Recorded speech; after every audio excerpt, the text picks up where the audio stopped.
tonight I'm going to be taking a can of Spam and an old Star Wars toy and turning them into a 19th century fighting ship complete with a fully functioning torpedo bay. If you aren't familiar with Scabz, it's a new wargame set in the Turnip28 universe, developed by the creators of Turnip28 and Tonks. The game centers around ships called Scabz steamers, which are built out of tin cans, duking it out on the oily high seas. I had this old Jango Fett toy lying around from when I was a kid. The gun still fires, so I thought it might be cool to make my Scabz steamer have a functioning torpedo launcher. So I'll be putting this inside a can of Spam and turning that into a Scabz steamer. We're going to start off doing some quick sketches. The main goal here is having a functioning torpedo bay at the end of this, so I'm trying to keep that in mind while I'm making all of my plans. Apart from the torpedo bay, I know that I want a smokestack, an anchor, and definitely a little banner with the name of the ship. I'm going with the SS Fat Darling. I also want some cannons and loads of barnacles. So unfortunately I missed the record button here, but basically for the gunports and opening for our torpedo, I just jammed my massive drill against the tin and went to town. After that I had to widen the ports and make them more square. I achieved that by using some of my old pairs of nippers. I'm just grabbing the tin and kind of bending it outwards before cutting it away. I actually had a little realization here that I just had to share. By bending out the tin, I can make it look like the cannons were fired from the inside of the ship, and the hull kind of blasted outwards. So basically, the way I see it, the steamer was being circled out on the high seas, and the crew had to rush over to the cannons on the other side, but they forgot to put in the gun ports when they were building the ship. So then they panicked and just fired anyway, which means they do have gun ports now. For the other side, we just need to file down the tins to make these openings as square as possible. They don't need to be perfect because we're using some coffee stirrers to make wooden frames for the gun ports. I'm just cutting the coffee stirrer to size, basically eyeballing it, and then gluing it in place with some super glue. Now, I had decided to use the grooves in the tin of Spam as the spacers for the gun ports to kind of set how far apart each of the gun ports would be, but I kind of wish they were a little bit further apart in retrospect. Either that or add one more in on either side of it, go with 5 guns instead of 3, but still, it ends up working okay. Now I'm looking for some bits to use for the torpedo bay. This isn't my main bits box, but I did see this piece here that got my mind working. I trimmed away some parts of it, although we will use some of these bits later, and then lined this up on the opening of the torpedo bay. Next I sanded down the part and the port on the tin can. Then I kind of just decided to sand the whole tin can down. I'm hoping this will make it easier to join parts to it, and add some weathering and texturing to the tin. Basically, I'm just using circular motions and some downward motions.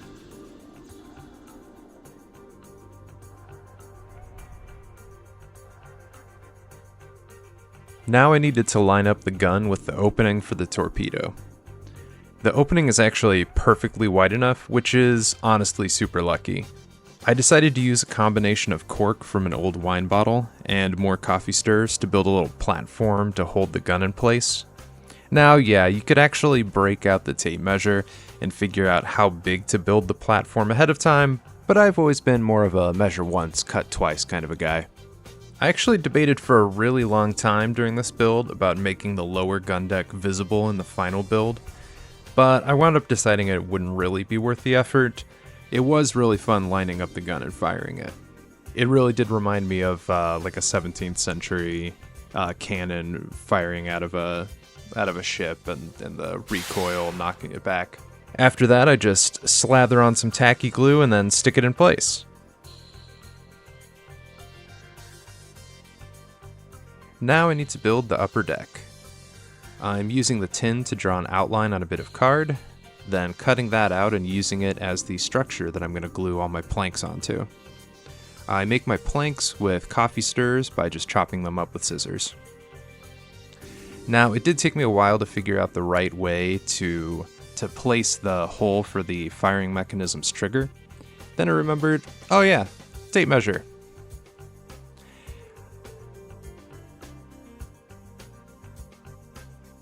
After that, I just cut a little bit out with my X-Acto knife. Just need to test that out real quick. I needed a tiny bit of overhang for the boards, so I put one main board down. Then I cut up a few more boards and placed them using that main board as a guide. Then I removed the main board so that I could only place cut up boards. Then I just went to town laying plank.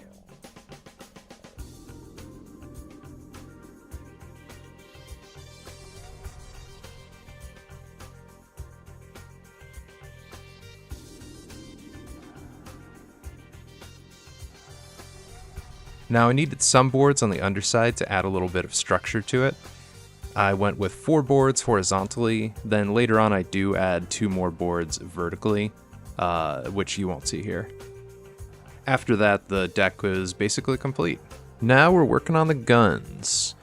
I'm using straws that I am running between both gun ports on either side. I am going to bulk them out later on with some green stuff to make them a little more cannon-esque. Now I'm going to need to do it a bit differently for the middle straw to make sure that I can still run the rod through the upper deck for the firing mechanism. In order to cut the straws at the right length, I'm just setting the straws where I want them, then grabbing them with the scissors and cutting them where I grab them. In order to glue them in place, I'm just laying down some tacky glue in the gun ports where the guns will lay.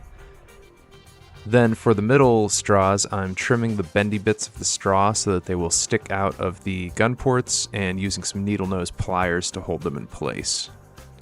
Then I'm using some hot glue to stick the straws in place. Alright, with that we're done with the lower decks and we've got the planks of the top deck complete as well. Next up I've got to make the smokestack, so I'm going to use my miter box and a saw to cut a little piece of toy pipe. Now, I definitely do not recommend doing it this way. Eventually, I did do it a little more safely and carefully off screen. Still with the miter box, I just kind of held it a little bit differently so that it was a slightly less risk of cutting my finger off. I decided to start working on the anchor now so that I could get it in the oven to bake while I work on some other stuff. I'm just using Super Sculpey and essentially just rolling it into a ball, then sort of stretching it out into a vaguely anchor-like shape. And I'm using a sheet of aluminum foil to stick it on because that's what I'm going to be baking it on. We can press it against the sheet and just carve into the clay with our sculpting tools because no one's really going to see the underside of it. It's okay if it's basically flat. And as usual, we have to carve a pumpkin into this bad boy. Our fancy new steamer, the SS Fat Darling, belongs to my regiment, the 27th Pumpkins. This is going to be the first ship in our glorious armada. The anchor is now ready to be stuck in the oven. I'm baking it at 175 degrees Fahrenheit for about 30 minutes. And while we wait, we can start working on the upper deck.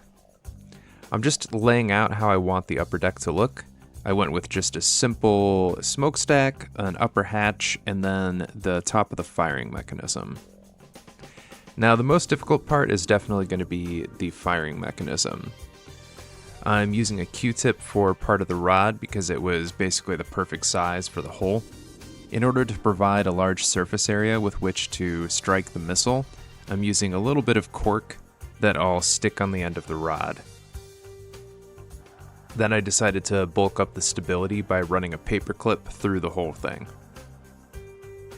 I'm just bending the end of the paper clip so that it will hold that cork in place and holding it all together with some tacky glue.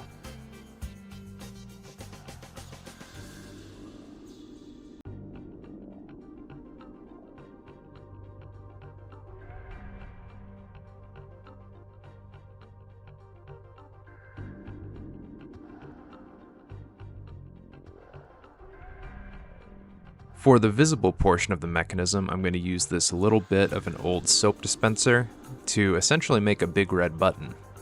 Although in our case it's going to be orange, because pumpkins.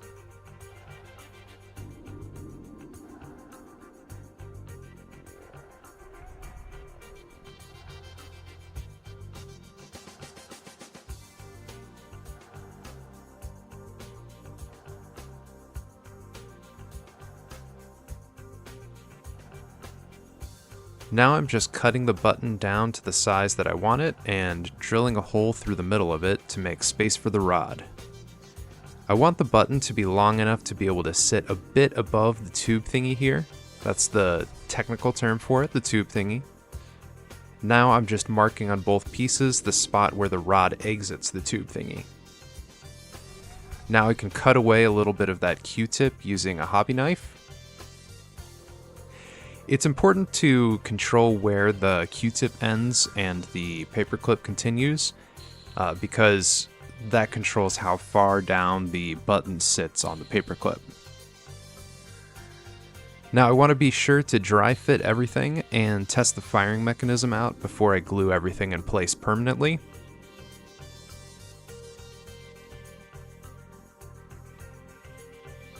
Now I did have to test this and trim a little bit of the Q-tip away and set the button down a tiny bit lower every once in a while. But rather than show you all of that, I'm just going to kind of show you all of the times that I got the distance wrong on the button and it would just fire every time I tried to set everything in place.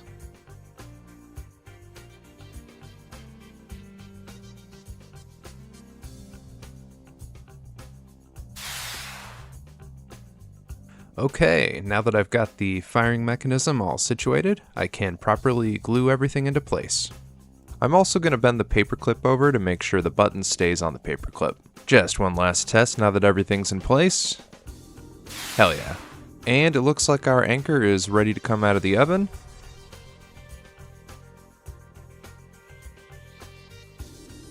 So the next thing I've got to do is just glue the smokestack, the upper hatch, and the anchor in place. I'm just using tacky glue and then wiping away any excess with a Q-tip. The steamer is going to be covered in texture paste later on, and I'm going to be adding all kinds of texture to it, so if we get a little excess glue here and there, it kind of just adds to the character with a game like Scabz or the Turnip universe.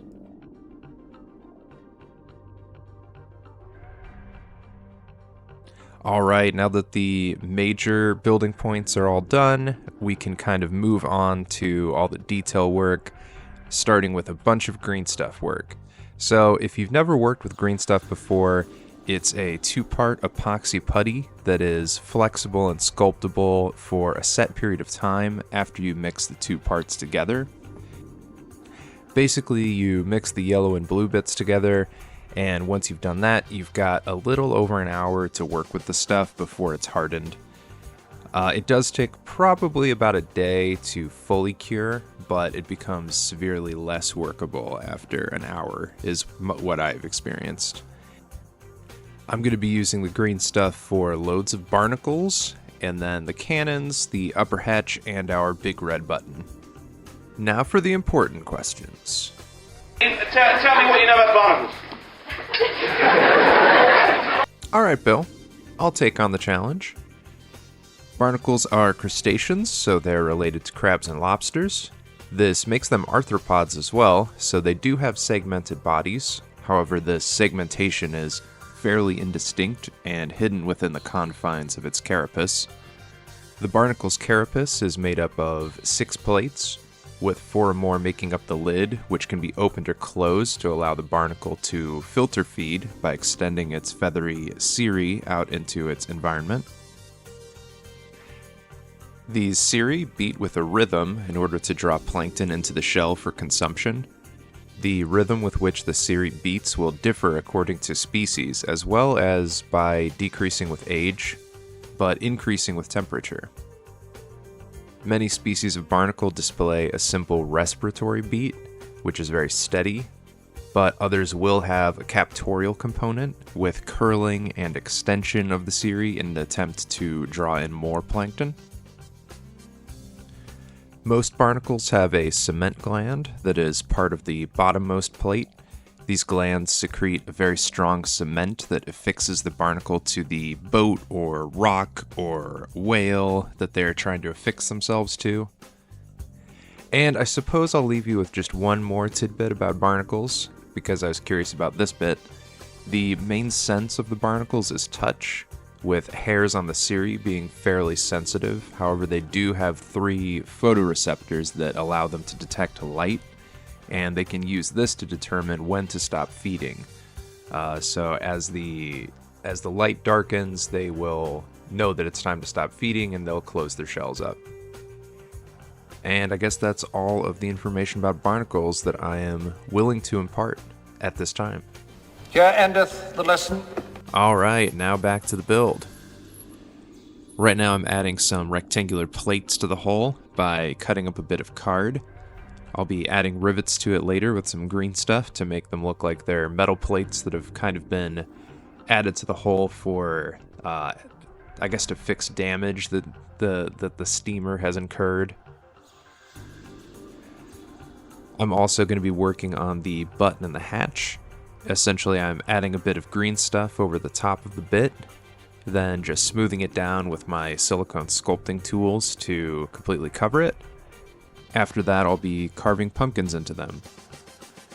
Essentially, what I'm trying to do here is carving the pumpkin into the putty with my metal sculpting tool, then cutting away all the excess, and trying to kind of round the edges down with my silicone tool. The finished effect you're going for is kind of a metal grate that has a raised bit that's an engraving of a pumpkin. I've done a lot of stuff with pumpkins now. I've sculpted tiny pumpkins, then made silicone molds of those pumpkins so that I can cast as many of them as I want. I've painted some banners with some freehand pumpkins, and I even made a giant pumpkin monster. And now I guess I'm making some tiny engravings of pumpkins.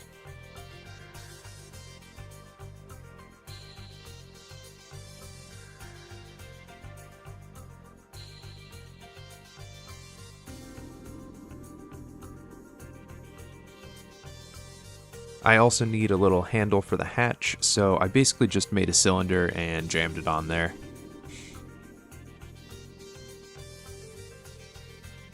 For the rivets on the iron plates now, I'm just making some tiny balls of green stuff, sticking them in place, and then smoothing them out, or pushing them down on the plate a little bit with the silicone tools.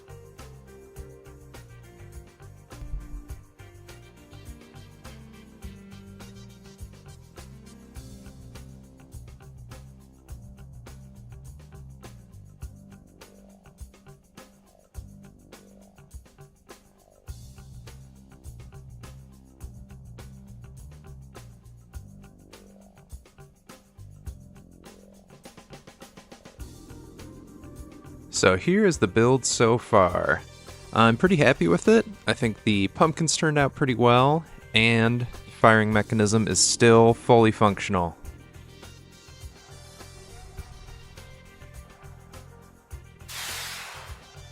Next, I want to add a little bit of texture to the build, so it's time to mix together some of my texture paste to slather all over this bad boy.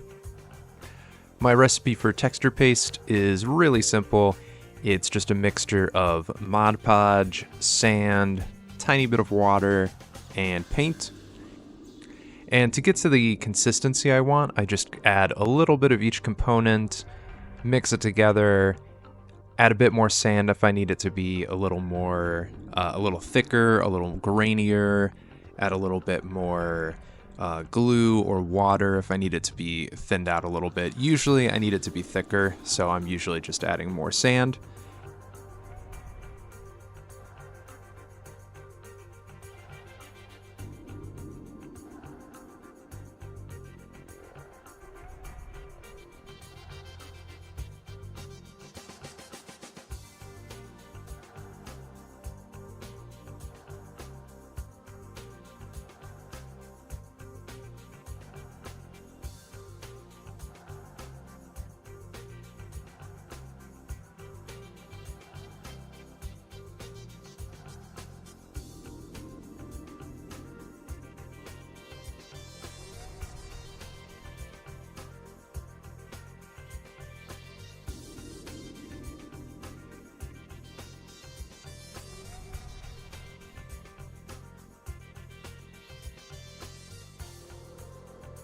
I'm also adding the texture paste to the decking.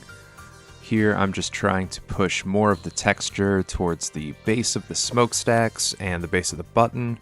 I also want more of the dirt to be pushed into the cracks in between the planks. So I'm trying to scrape the grit away from the tops of the boards, but then also pushing most of that into the empty bits in between the planks. I'm basically just thinking about, on a ship, where would all of the dirt gather? It would collect in, recesses, it would collect against, the base of things as the wind and the waves kind of blows it to and fro.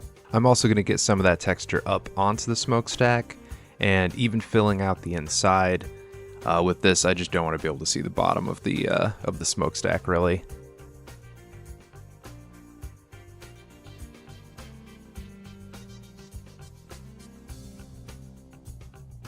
So now we're finally ready to start painting. I'm going to start by priming the model black, then I'm going to run out of primer and decide to finish with airbrush primer in my basement. And I continue to absolutely fail to capture compelling footage of my airbrushing process. I really need to work out a better setup. I did try something a little different here, but I needed to angle the camera down a little bit because, as you can see, the subject is out of frame through most of this fucking process. So I do apologize. Anyway, all I'm really doing here is completely priming the model in black, then coming in with a sand yellow to do a zenithal highlight. That means priming from above for those of you who are a little less of a pretentious dweeb like me out there. A buddy of mine did describe my last video with the draw the rest of the owl meme, which made me laugh quite a bit. It is hard to know though. Do you gear a video towards newcomers who might not know all the jargon and basic techniques, or do you focus on the folks who are already super bought in? I don't know. Anyway, after the prime in black and zenithal with sand, I am coming in with dark sea gray on the hull, followed by Calidor blue. And now we're back upstairs to work with our brushes and get all the details picked out, starting with all the gold. I'm kind of going for the same colors as on an actual can of Spam. So blue, gold, and red. I'm just dry brushing gold all over the upper hatch, the edges of the can, the button, and the cannons. Now the cannons do get reworked quite a bit. They go on a little bit of a journey, those cannons do. And that's kind of what I wanted to talk about during the painting section for a little bit, not being afraid of trying something and having to redo it. We're working with paint, so it's very easy to just go right back over the top of it with a different paint if you don't like the way something turns out. You can see here that I tried something out with some red contrast paint over the gold, and I really did not wind up liking it on the cannons, and I didn't want it all over the hatch and button. I really wound up just having it on the pumpkin engravings. So I wound up going back over the cannons with a simple black color, and then I used a neutral gray to highlight the cannons where the light would strike it. So other than that, I'm just doing some very basic stuff for the other details. I'm painting the metal panels with dark aluminum, then adding some scratches in with a bright silver. I'm doing a dry brush on the muck that's on the lower part of the hull and at the base of the smokestack and button. Then I'm picking out all of the barnacles with a neutral gray. We'll also be washing them later on with some streaking grime. And finally, I'm painting the boards mahogany and applying a brown contrast paint over all of the boards to blend in the browns and try to make them look a little more natural. For the metallics, I'm going to make them rusty with some Dirty Down Rust. It's seriously amazing just how easy this product makes it to achieve a realistic rust effect. I'm just getting a bit on a brush and dabbing it into some of the areas that I think will get rustiest. After I've dabbed it all into the areas that I want, I'm just coming back in with a fresh clean brush and wiping away some of the excess and trying to spread it out just a bit. Oh yeah, I also wanted to paint the torpedo head red, So I painted the undercoat with mahogany, and then I did 2 coats of bright pyrrole red. Now for the next part, I'm excited to finally try out this streak and grime that I've had for a while. Now this is an enamel product, so you'll be using mineral spirits to thin it out and to wipe it away later on. And it's used to create these really realistic streaking effects. I'm using it straight out of the bottle and just drawing some thin lines downward. I'm placing my lines by picking spots where liquid would have pooled and then slowly dripped down to cause streaks. So all of the barnacles, the edges of the wood panels for the cannon gunports, the metal plates that were used to fix the hull. I'm also going to be using it as a wash on the muscles and the pumpkin engravings. We just want it to stain the recesses to create more contrast, and I also want to stain the muscle shells a little bit. Now that we've placed all the grime in the areas that we want, we're taking a new brush and dipping it in mineral spirits, then using that to smudge and smear the streaks we added earlier on. We're trying to create thin streaks and blending the stains somewhat into the whole.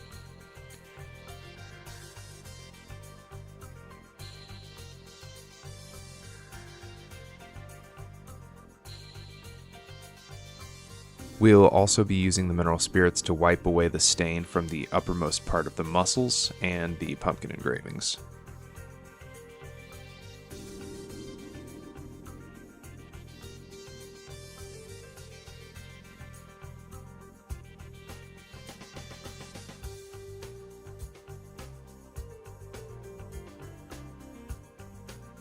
And with that, the Scabz steamer is complete.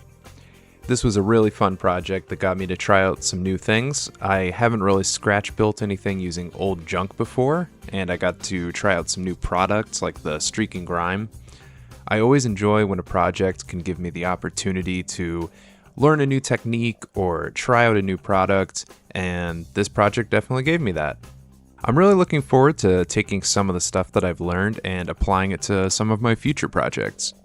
Just imagining the next grimy Necromunda model or Chaos Knight that I paint gets me excited, because some of these products will look great in those applications.